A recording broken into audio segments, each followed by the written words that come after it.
할렐루야. 아멘. 네.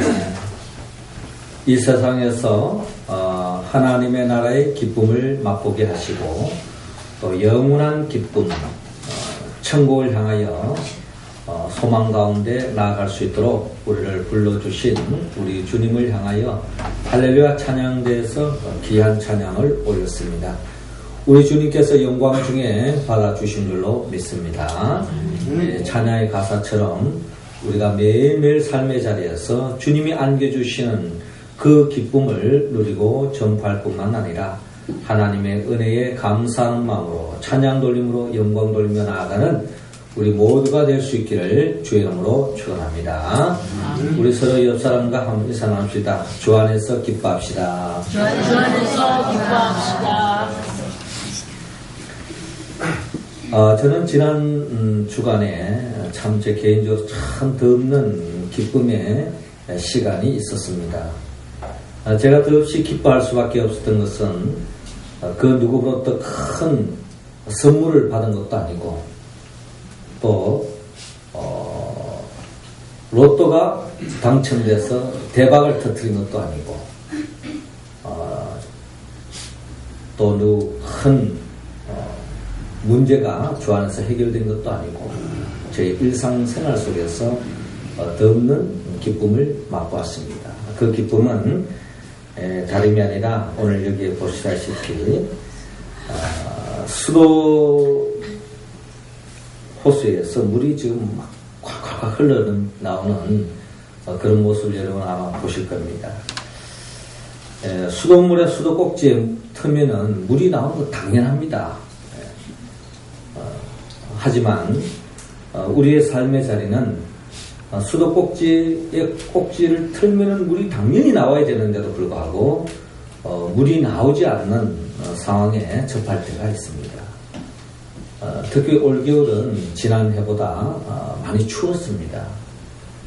그래서 겨울이 접하기 전에 우리 이문옥 집사님 또 우리 정호영 집사님께서 또 얼기 전에 또 이렇게 모든 호수에 열선을 미리 깔아놨어요. 그래서 올 겨울에 추웠지만은 아직까지 얼지 않고 이렇게 물이 잘 나왔습니다. 물이 잘 나왔는데 그런 가운데서도 또 이제 안전을 취하기 위해서 또 수도에 물을 조금 나오게 했습니다. 물을 나오게 해서 이제 더 이상 얼지 않겠지라고 생각했는데 지난 주간에 추워도 너무 추워가지고 예상치 못하게 얼어붙었어요. 얼마나 그냥 가슴이 답답한지 또 얼마나 또 억울한지요 말이죠. 올겨울 다 잘 넘어왔는데 그래서 이걸 또 어떻게 하면 좋을까 싶어서 이제 우리 이문옥 집사님하고 정훈 집사님한테 연락을 해야 되느냐 하고 고민 끝에 조금만 기다려보자. 우리 부목사님 보고 조금만 더 기다려보고 내일 좀 날씨가 조금 풀린다 하니까 좀 어떻게 될지 모르니까 좀 기다려봅시다 했는데 영상은 안 됐지만은 그래도 이 자체 호수에 열선이 깔려 있었기 때문에 오후가 되어지니까 물이 어디서 콱 하는 소리가 나는 거예요. 깜짝 놀라서 밖에 나가보았더니 수돗물이 콱콱 하고 나온 것입니다. 얼마나 그냥 기쁘든지 이 감격적인 이 순간을 제가 사진을 딱 찍어놓고 아마 제가 이 사진을 볼 때마다 평생토록 아마 이 사진만 봐도 아마 그냥 기분이 좋을 것 같은 그런 생각이 들었습니다. 수돗물에 물을 틀면 당연히 나와야 되는데도 불구하고 나오지 않는 상황, 이것이 우리의 삶 속에 펼쳐질 수가 있습니다. 가끔 이런 뉴스를 보면요, 어느 아파트 지역에 그 지역에 정전이 되어가지고 불이 켜지지 않았다, 불이 켜지지 않으면 책을 못 봤다, 텔레비 못 봤다, 이 정도가 아니죠. 정전이 되어지면 엘리베이터도 안 되고 또 심지어 보일러도 가동이 안 되고 이로 인하여서 엄청난 어려움이 있고, 특별히 요즘같이 추운 날에는 또 전열기를 또 사용하는 집들도 많기 때문에 혹독한 추위 속에서 뜰 수밖에 없는 것이 현실입니다. 전기선에 전기가 들어와야 되는 게 당연하고 또 수도가에 물이 나오는 게 당연하지만은 나오지 않는 상황, 이런 상황이 우리의 삶 속에 전개될 수 있습니다. 그런데 그런 가운데에서 하나님의 은혜로 또 이렇게 수돗물이 나왔을 때 그 기쁨이 우리의 삶 속에 찾아옵니다. 네, 오늘 성경의 본문의 말씀은 이처럼 우리에게 예기치 못하는 상황이 전개되어 가지고 더 없는 어려움이 직면할 수 있는 것처럼 예수님께서 세례를 받고 난 뒤에 처음으로 펼쳐졌던 그 표적이 가나의 혼인 잔치집에 물을 포도주로 만드는 사건이 요한복음 2장에 잘 기록되어져 있습니다.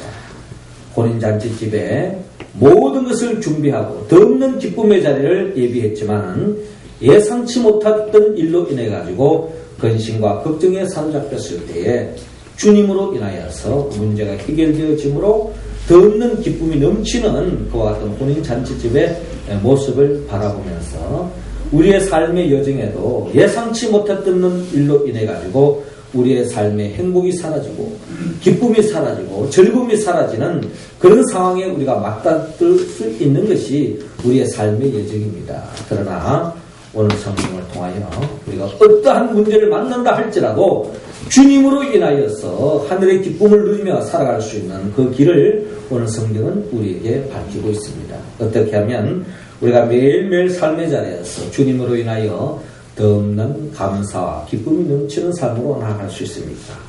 하나님께서는 오늘 본문 2절을 중심으로 주님을 영접하라고 우리에게 말씀하고 있습니다. 자, 2절 말씀 우리 같이 한번 읽어봅니다. 시작. 예수와 그 제자들도 혼례의 청함을 받았더니. 아멘. 오늘 본문 2장, 요한복음 2장 1절은 이렇게 시작하고 있습니다. 사흘째 되던 날 갈릴리 가나에 혼례가 있어 예수의 어머니도 거기 계시고 예수와 그 제자들도 혼례의 청함을 받았더니 라고 기록되어져 있습니다. 자, 이 말씀을 우리가 바라보면 갈릴리 가나에 혼인 잔치집이 있었던 것 같습니다. 그 잔치집이 예수님과의 무슨 친인척 관계인지 또 무슨 잘 아는 관계인지는 성경에 상세하게 기록되어 있지 않았지만 예수님의 어머님이 미리 가 계셨던 것을 보아서는 그저 단순한 어떤 관계가 아니라 좀 아마 친밀한 그런 관계였던 것 같습니다. 그런데 이 가나의 혼인 잔치집에 예수님과 그 제자들도 혼례의 청함을 받았다라고 성경에 기록되어져 있습니다. 이처럼 이 혼인 잔치집에 예수님이 초대를 받고 이 잔치집에 함께 그 잔치의 기쁨을 누리고 있는 상황을 우리가 바라볼 수 있습니다. 자, 우리가 결과적으로 생각해 볼 때에 이처럼 예수님을 이렇게 초청함으로 말미암아 이 혼인 잔치집에 결과적으로 문제가 이제 생겨지는데 그 문제가 주님을 초청함으로 인해 가지고 이 문제가 주님 안에서 다 해결되어졌음을 오늘 성경은 우리에게 밝히고 있습니다. 이처럼 우리의 삶의 자리에 무슨 특별한 문제가 생겨서 주님을 부르는 것이 아니라 늘 우리의 삶 속에 주님을 모시고 나아가는 삶 속에 원치 않는 문제가 생길 수도 있다 하는 것을 오늘 성경은 우리에게 보여주고 있습니다. 문제가 생기면 예수님을 초청 안 했기 때문에 그런 문제가 생겼지 이런 이야기도 우리가 할 수 있지 않습니까? 그런데 오늘 성경은 그걸 이야기하는 게 아니라 예수님을 초청한 그 잔치집에도 문제가 생길 수 있다는 겁니다. 우리의 삶도 마찬가지입니다. 주님을 영접하고 주님을 내 인생의 왕으로 주님으로 모시고 살아가는 삶 속에서도 원치 않는, 예기치 않는 문제가 제 삶 속에 우리의 삶의 자리에 펼쳐질 수가 있다는 겁니다. 중요한 것은 그런 문제가 전개되어진다 할지라도 주님을 모신 그곳에는 어떠한 문제도 해결함을 받을 수 있다 하는 것을 오늘 성경은 우리에게 보여주고 있습니다. 예수님을 내 인생의 목자로 모시고 나아가는 삶 속에도 문제가 생길 수 있습니다. 예수님을 목자로 삼고 살아가는 삶 속에 우리에게 푸른 초장 쉴만한 물가만 인도되어지는 것이 아닙니다. 때를 따라서는 사망의 엄침한 골짜기로 우리를 인도할 수도 있습니다. 그러나 중요한 것은 주가 나와 함께 하심으로 말미암아 더 이상 염려가 없다라는 것입니다.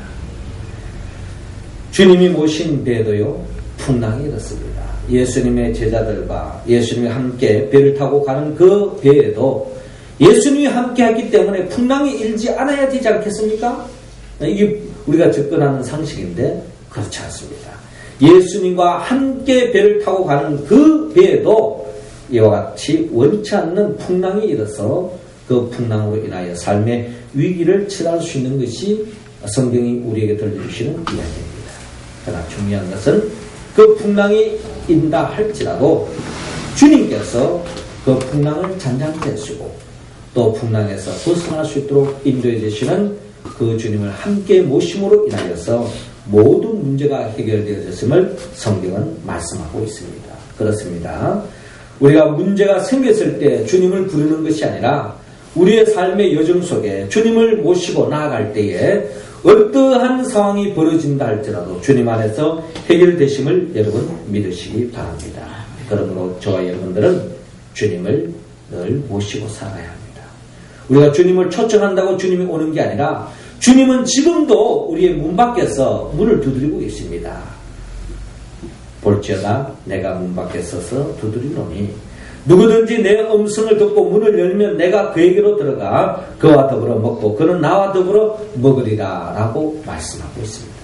주님은 우리와 함께 하기를 원합니다. 우리를 홀로 버려두시기를 원치 않습니다. 문제가 생겨서 어려움에 빠져가지고 공경에 처하기를 원치 않습니다.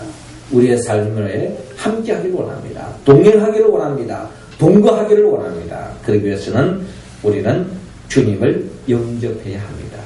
주님을 영접하는 삶, 그 속에 꼭 문제가 생길 수 있지만 주님 안에서 모든 문제가 해결되는 줄로 여러분 믿으시고 여러분들 삶 속에 주님을 영접했다면 주님 안에서 참된 평안을 누리시고 주님께 모든 것을 맡기고 믿음의 길 들어갈 수 있는 우리 모두가 되기를 주의 이름으로 축원합니다. 이어서 두 번째로 우리가 더없이 주님 안에서 기쁨을 누리기 위해서는 하나님께서는 오늘 본문 3절 통하여 주님께 간구하라고 우리에게 말씀하고 있습니다. 3절 말씀 우리 할렐루야 찬양 배워드리고 주시기 바랍니다. 시작. 포도주가 떨어진지라 예수의 어머니가 예수에게 이르되 저들에게 포도주가 없다 하니. 아멘. 오늘 보면 3절에 포도주가 떨어진지라 하고 기록되어 있습니다. 예수의 어머니가 예수에게 이르되 저들에게 포도주가 없다 하니 예수께서 이르시되 여자여 나와 무슨 상관이 있나이까 내 때가 아직 이르지 아니하였나이다 라고 기록되어 있습니다. 자, 돌발 상황이 생겼습니다. 포도주가 떨어진 것입니다. 우리 잔치에서 포도주가 떨어진다. 뭐 쉽게 표현한다면 술이 떨어졌다. 이제 이렇게 이야기할 수 있겠지만은 우리가 잔치집에 술을 먹는 사람도 있고 먹지 않는 사람이 있지만 이스라엘 사람들은 포도주를 다 먹게 되어 있습니다. 그것은 단순히 어떤 술 개념이 아니라 음료 개념으로 포함되어 있습니다. 우리도 음식을 먹을 때 국이 다 따라오지 않습니까? 국이 없이는 좀 먹기가 좀 뻑뻑하잖아요. 이와 마찬가지로 특별히 이스라엘 사람들이 먹는 그 음식은 마른 음식이 많죠. 그런 가운데서 이 포도주를 곁들일 때에 이 음식이 아주 그냥 쉽게 넘어가고 또 이 포도주가 또 약간 술 기능도 있기 때문에 또 나름대로 흥을 돋구어주는 데는 더없이 필요한 것이 포도주요 또 음료라는 것입니다. 그런데 이 포도주를 아마 이 잔치집에서 준비하지 않지는 않았을 거예요. 나름대로 충분히 준비했을 것입니다. 그런데 사람이 와도 너무 많이 온 것입니다. 많은 사람들이 예상치 못했던 생각, 예상 그 밖의 사람들이 많이 왔든지 또 사람들이 너무 즐거워서 더 많은 포도주를 먹어서 그런지 갑자기 포도주가 떨어지게 되었습니다. 자, 이런 상황 속에서 여기저기에서 포도주를 더 달라라고 소리를 지르는 사람이 많은데 이 잔치집을 또 이렇게 펼친 가정에서는 더없이 속이 탈 수밖에 없죠. 이러한 형편을 그 누구보다 예수님의 어머니가 잘 헤아려 본 것 같습니다. 그래서 예수님께 다가가서 저들에게 포도주가 없다라고 있는 상황 그 자체를 그대로 예수님께 아뢰는 것을 바라볼 수 있습니다. 이 말은 뭡니까? 저들에게 포도주가 없다 하는 그 사실을 알리려고 하는 것이 아니라 지금 이런 상황이니 좀 포도주를 좀 만들었으면 좋겠다. 또 문제가 좀 해결됐으면 좋겠다 하는 그런 간청, 강구, 또 우리가 영적으로 생각하는 기도의 내용을 담고 있다는 것입니다.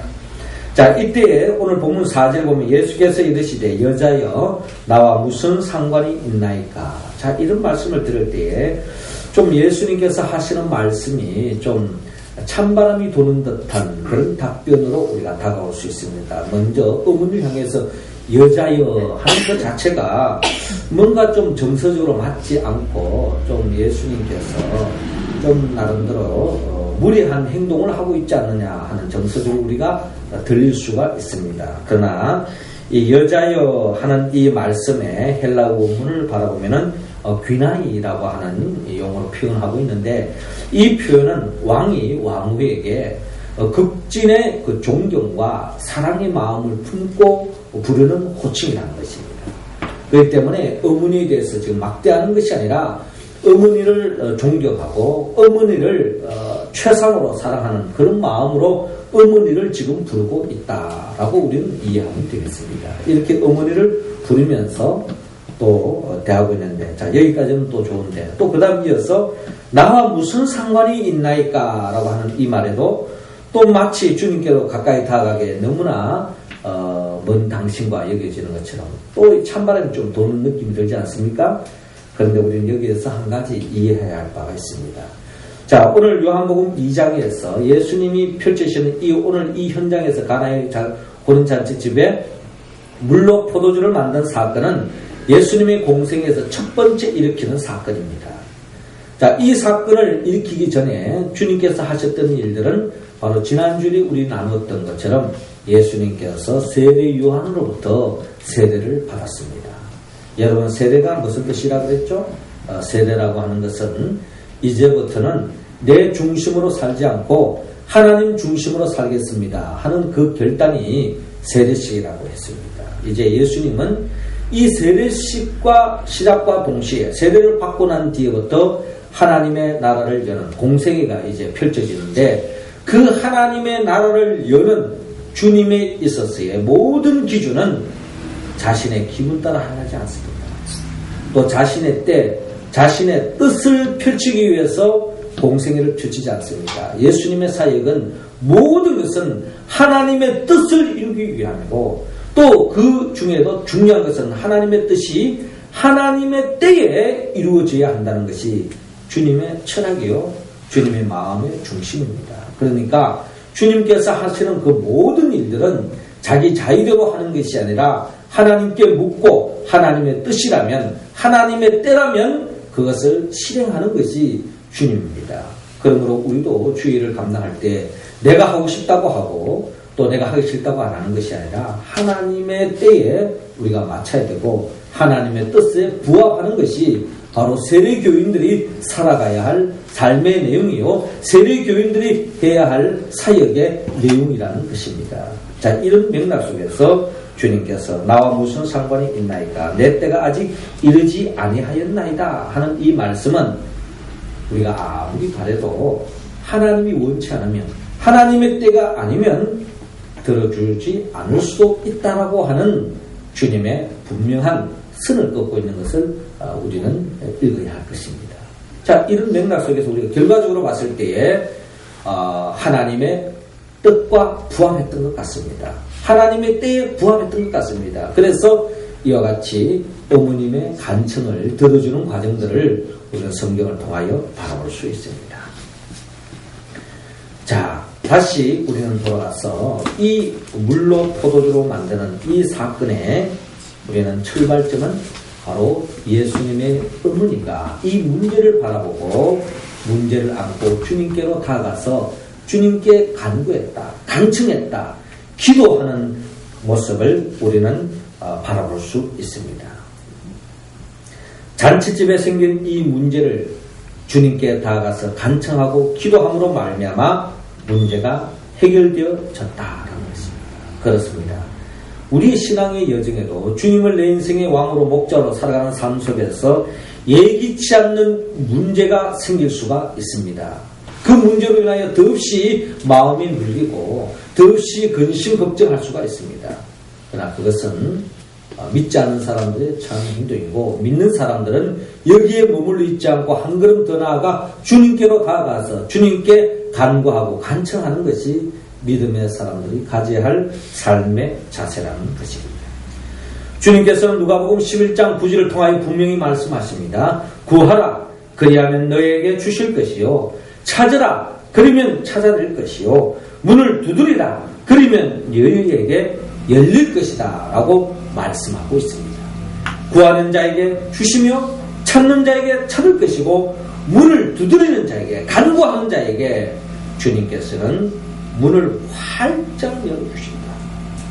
취업의 문을 두들 때 주님은 취업의 문을 열어주시고, 또한 우리의 건강의 문을 두들 때 건강의 문을 열어주시고, 우리의 소원하는 바가 주님의 은혜 가운데 해결되어 주는 줄로 여러분 믿으시기 바랍니다.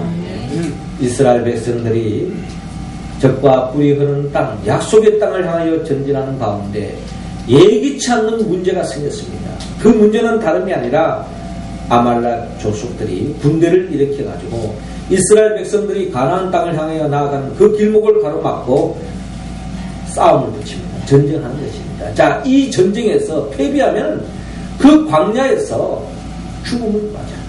그러나 이 싸움에서 이겨야만이 약속의 땅을 향하여 전진해 나아갈 수 있다는 것입니다. 하나님이 예비하신 그 축복의 땅, 그 소원의 항구를 향하여 나아가기 위해서는 반드시 이 아말렉과의 싸움에서 이겨야 하는 것입니다. 이 전쟁에 영적 비밀이 있습니다. 그것은 바로 모세의 기도의 손에 달려 있었습니다. 모세는 여호수아를 중심으로 해서 군대를 일으켜서 아말렉과 대립합니다. 그런데 이 전쟁에서는 여호수아의 얼마나 용맹성, 여호수아의 얼마나 전략 전술 여기에 달려 있는 것이 아니라 결국 모세의 기도 손에 달려 있었습니다. 모세가 기도의 손을 높이 들면은 이스라엘이 이기지만 기도의 손이 내려오는 순간에 아말렉 군대가 이기는 것입니다. 모세는 마음은 의로되 높이 기도를 손을 높이 들기를 원해서 끝까지 승리하기를 원했지만 모세는 나이가 있기 때문에 육신이 연약하게 손이 자꾸 내려옵니다. 자, 이를 알고 아론과 흑이 협력하여서 손을 계속 높이 듭니다. 기도의 손을 높이 드는 거죠. 하나님을 의지했던 것입니다. 합심하여 하나님께 매달렸습니다. 그때에 이스라엘 군대가 아말렉과의 싸움에서 승리할 수 있었습니다. 할렐루야. 그렇습니다. 주의 몸된 교회가 나아가는 그 길목에도 예상치 못하는 일이 생길 수 있습니다. 우리가 해결할 수 없는 문제에 봉착될 수가 있습니다. 그럴 때에 이탑, 내탑 한다면 그것은 하나님이 기뻐하지 않는 공동체죠. 주님의 몸된 교회 공동체의 해결점은 어디 있습니까? 내 의지로, 내 힘으로 우리가 할 수 없는 일도 있다는 것을 우리가 인정하고 하나님 앞에 함께 기도하고 중보 기도하고 나아갈 때에 주님 안에서 모든 문제가 해결되어지는 줄로 믿으시기 바랍니다. 내 가정의 문제 해결하지 못할 때 우리 성도들이 함께 그 가정의 문제를 해결해 주기 위해서 기도하는 것입니다. 개인의 문제가 해결할 수 없는 것, 가족들이 함께 기도하고 성도들이 함께 기도할 때 주님 안에서 해결되어지는 놀라운 은총이 임할 줄로 믿습니다. 우리 모두가 문제 앞에 근심 걱정하고 낙담하고 때로는 원망하고 불평하지 말고 주님 앞에 기도하여서 모든 문제를 해결함으로 더 없는 기쁨을 누릴 수 있기를 주의 이름으로 축원합니다. 이어서 우리의 삶의 자리에 더 없는 기쁨의 자리로 이끌기 위해서는 하나님께서는 오늘 본문 7절을 통하여 주님께 순교하라고 우리에게 말씀하고 있습니다. 자, 오늘 본문 5절을 보니까 그의 어머니가 하인들에게 이르되 너희에게 무슨 말씀을 하시든지 그대로 하라 라고 예수님의 어머님이 하인들에게 지시하는 것을 바라볼 수 있습니다. 예수님의 어머니도 또한 모든 것이 하나님의 뜻 가운데 진행되어지지만 또 특별한 하나님의 긍휼하심과 은혜로 말미암아 해결되어질 수 있기 때문에 만약에 너희에게 무슨 말씀을 하더라도 그 말씀에 가타부타 하지 말고 그대로 순종하라라고 하는 예수님의 어머니의 당부가 있습니다. 자, 그때의 6절에 거기에 유대인의 정결 예식을 따라 두세 통 드는 돌 항아리 6이 놓였는지라. 예수께서 그들에게 이르시되 항아리에 물을 채우라 라고 주님께서 말씀합니다. 항아리에 물을 채우라. 자, 그렇게 하신즉 아기까지 채우니 모든 것이 신속하게 진행되어집니다. 종들 입장에도 나름대로 그 잔치집에 나름대로 바쁩니다. 바쁜데 자기의 어떤 스케줄도 있겠죠. 그렇지만은 예수님께서 항아리에 물을 채우라 하니까 그렇게 말씀하신 즉 즉시 아기까지 채우는 모습을 우리는 바라보아야 합니다. 이렇게 순종했다는 것입니다. 그리고 또 말씀하기를 이제는 떠서 연회장에게 갖다 주라 라고 말합니다. 조금 전까지 물 부었는데 또 그걸 떠가지고 연회장 갖다 주라. 우리 군대 가면 하는 속된 말이 있습니다. 무슨 똥개 훈련시키느냐 뭐 이런 이야기가 있어요. 아마 이 하인들 입장에도 사실 이 하인들이 나이들은 나름대로 나이도 좀 돼서 예수님은 우리가 예수님이라 하지만 이 당시의 정서적으로 보면은 예수님 나이 30입니다. 어떻게 보면 젊은 청년이에요. 요즘 젊은 청년 30도 결혼 빨리 안 하잖아요. 아주 새파란 젊은 사람이 말이죠. 막 저 항아리 아우에 물 채워라. 갖다 연회장 갖다 줘라. 뭐 이런 말을 했을 때에 지금이야 뭐 예수님이 만왕의 왕이요 우리의 구원자 그리스도라고 고백하는 입장에서는 다 받아들일 수 있지만 뭐 이 당시에 이 사람들이 뭐 압니까? 이제 지금 표적을 일으키는 상황에 그럼에도 불구하고 그 말씀에 대해서 한타부타 하지 않고 그대로 순종하며 나갔다는 것입니다.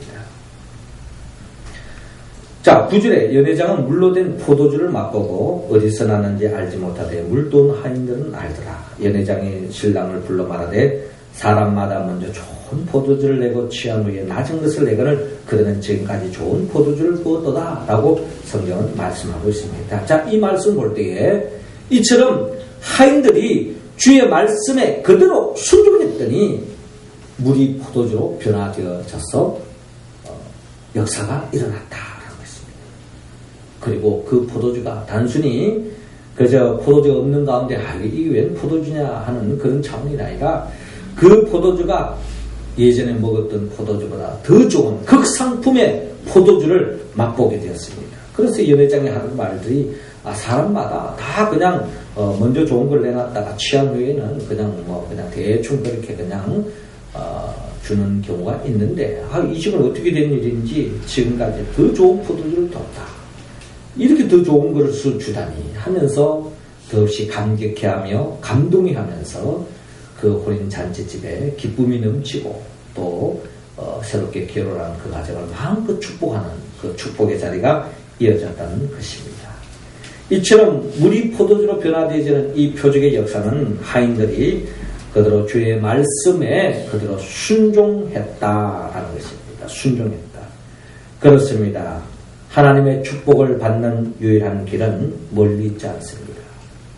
주의 말씀에 그대로 순종하는 것입니다. 순종할 때에 해맑은 물이 빨갛게 포도주로 변화되어지는 것처럼 순종하는 자에게 주님께서는 우리의 삶에 무의미했던 것이 의미 있는 것으로 또 우리의 삶에 무가치해진 것이 가치 있는 것으로 변화시켜지는 역사가 일어난다는 것입니다. 믿음의 선배를 보십시오. 그들이 어떻게 복을 받았습니까? 그들은 단지 타고난 관상 때문에 타고난 운명 때문에 복받은 것이 아닙니다. 그들은 단지 하나님의 말씀에 순종했습니다. 모든 사람들이 이 살기 좋은 세상에 무슨 산에다가 방주를 지느냐 저 사람 미쳤다라고 이야기하는데 그렇게 순종했더니 그 방주가 구원의 방주가 되고 너와 그의 가족만 구원받은 것이 아니라 이 땅의 모든 피조물들이 함께 살아나는 하나님의 창조 질서가 보존되어지는 놀라운 역사가 바로 노아의 순종에서부터 시작됐다는 것입니다. 우리가 잘 아는 바 이스라엘 백성들이 광야에서 원망하고 불평하는 그 가운데서도 하나님의 은혜로 모세의 간청을 들으시고 녹뱀을 만들어서 이 녹뱀을 장대에 높이 매달고 백성들에게 이 노뱀을 보는 자들은 나을 수 있다라고 이야기했을 때 무슨 독에 불뱀으로 인해 가지고 독에 죽어가는 우리가 저 노뱀을 본다고 해서 낫느냐라고 생각했지만은 그러나 믿음으로 순종한 사람은 노뱀을 보는 그 순간에 치유함을 받는 놀라운 역사가 일어났다라는 것입니다.